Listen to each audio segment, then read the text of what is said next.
Hey everyone, in case you guys didn't see the link from Guns and Gadgets that I made, the judge in the FPC uh, AR pistol brace case said that the injunction applies to all of the FPC members. Now, FPC, I think, was the first that filed a lawsuit for this, for the pistol brace. And the day that I heard it, this is, I don't know, a couple months back, I immediately joined the same day. Okay, so the cool thing is that the judge in the FPC case, in the pistol ban case that includes FPC, did not say that the members need to have been members as of a certain date. So anybody joining is covered. So I think that's absolutely awesome. ATF must be pulling their hair out today. So I'm delighted. Now, that's, by the way, based on the judge, expanding or clarifying that this injunction applies to all of the FPC members, I'm sure that all the other judges in all the other cases are also going to follow suit. So the other cases that involve GOA and Second Amendment Foundation, all of those are most likely also going to get injunctions extending to all of the members, probably within the next few days. Okay, so that's excellent. Now, as far as the FPC membership, you basically, it doesn't actually say membership when you go to sign up. It just says donation, and that automatically makes you a member. Okay, I think it was something like $20, so it was a pretty small donation. Hold on, let me pause this because I got a plane coming overhead. So the other thing I wanted to do is I wanted to share my frustration with how long it took to get this injunction, okay? Because if you guys recall back when Trump was trying to close the southern border, right? The Democrats had no trouble getting injunctions like almost immediately to stop Trump's effort to protect the southern border, okay?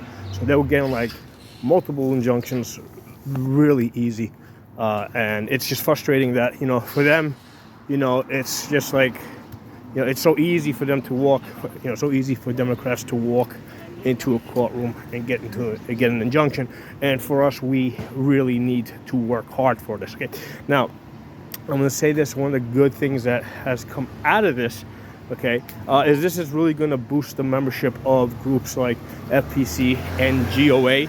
Okay, and then of course they're going to turn around and throw that money back into defending our Second Amendment rights. So one of the cool things is that the anti-gunners, they spent a lot of time trying to weaken the NRA. All right, and in the end, it hurt them because the NRA was really not that good at defending our rights. So by attacking the NRA and weakening them, it's like they cut off one head, but in its place, like 3 or 4 other, heads sprung up. Okay, so now, basically the attacks that the anti-gunners did against the NRA and weakened them, made them move all the way down to Texas, all that stuff. Well, that just strengthened all the other groups, and now it's making it even harder it's making it harder to shut down those, their efforts to protect the Second Amendment, because it's not a centralized effort. Okay, when it was just the NRA, they were like a sitting target. Okay, now the anti-gunners have to contend with multiple threats. Okay, because the great thing is that we're filing multiple lawsuits in multiple courts in multiple states, which increases our chance of success. And the great thing about these these federal lawsuits, right? We only need to be successful in one, right? So the more lawsuits we make, the higher chance of success. And this is a strategy that I think can be applied across the board, because after we win this, after we ultimately win the pistol ban case, because right now all we have is an injunction, which basically means it stops the ATF from enforcing this enforcing their rule until the case is decided. Okay, and the significance of that is that injunctions are only issued if it is highly likely that they would be successful. So already that's telling us where the judge's mind is in this. So it is highly likely that in the end we're going to be successful. As soon as we win, then we take that win and we go to the next step. Next step is basically suing to get SPRs removed from the NFA, right? We launch multiple lawsuits against that. Next step after that is we sue to get the suppressors out of the NFA, and then ultimately we sue to get machine guns. First get the Hughes Amendment removed, banning the sale, the production of new machine guns for the civilian market. Once we get that removed, and then the step after that is ultimately to destroy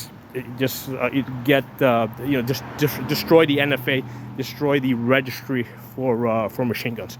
So it's a step-by-step process.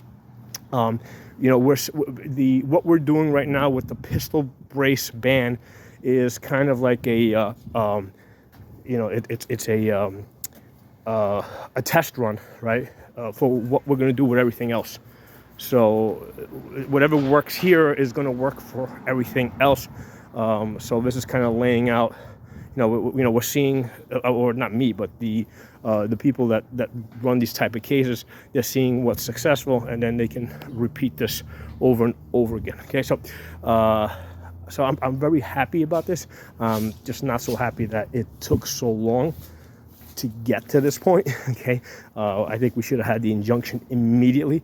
But whatever. I mean, it's every win, basically raises the bar, and it basically sets up the next win that's going to come after that. Okay, so we're doing good. Keep doing what we're doing. Really happy. I'm here on the move. Basically, I'm taking care of some personal business. Unfortunately, I gotta be in New York. I'll be back at the gun range tomorrow, but I wanted to tell you guys what was on my mind. Also, by all means, please go in the comment section. Tell me what's on your mind, how you feel about this. Are you planning to join? If you're not a member of FPC, you're planning to join. How do you feel about their efforts? How do you feel about GOA and their efforts? How do you feel about Second Amendment Foundation?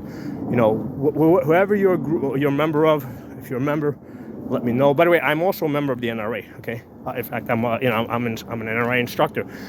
So my mentality is, throw money at everything, right? Because they all don't take a whole bunch of money.